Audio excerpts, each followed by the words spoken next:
एक गांव में एक बहुत ही पुराना हवेली हुआ करता था। वो हवेली कई सालों से बंद पड़ा हुआ था। वो हवेली कई सालों से बंद होने के कारण उस हवेली में डर से कोई नहीं जाते थे। हवेली बंद होने के कारण बहुत ही डरावनी हो गई थी। गांव के लोग हवेली के नाम से डरते थे और हवेली के आसपास कोई नहीं जाते थे।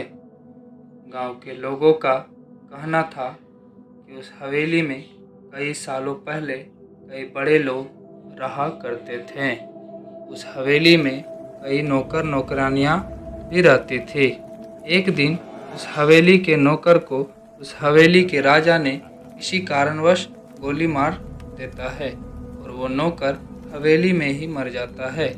उस हवेली के सभी लोग उस हवेली को छोड़कर भाग जाता है और उस नौकर की आत्मा उस हवेली में ही रह जाती है। उस नौकर की आत्मा उस हवेली में भटकती रहती है। तब से लेकर आज तक उस हवेली में डर से कोई नहीं जाता है। रात उस हवेली में रात के 10 बजे बहुत ज़ोर ज़ोर से चीखने की आवाज़ें आने लगती है। गांव के कुछ बुजुर्ग लोग एक चौराहा पर बैठे हुए थे। तभी उन्होंने उस आवाज़ को सुना और वो लोग डर गए। तभी एक बुजुर्ग ने कहा, आज अमावस्या की रात है और ये आवाज़ हर अमावस्या में सुनाई देता है, लेकिन ये आवाज़ रात के 12 बजे सुनाई देता था। आज कुछ जल्दी ही देने लगा। तभी एक बुजुर्ग ने कहा कि चलो अब हम लोग भी घर चलते हैं, बहुत रात हो रही है।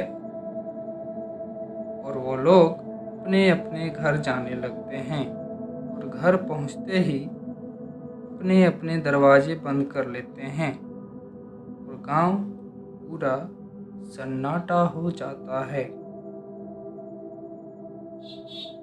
और इसी के साथ ये कहानी का पहला अध्याय समाप्त होता है।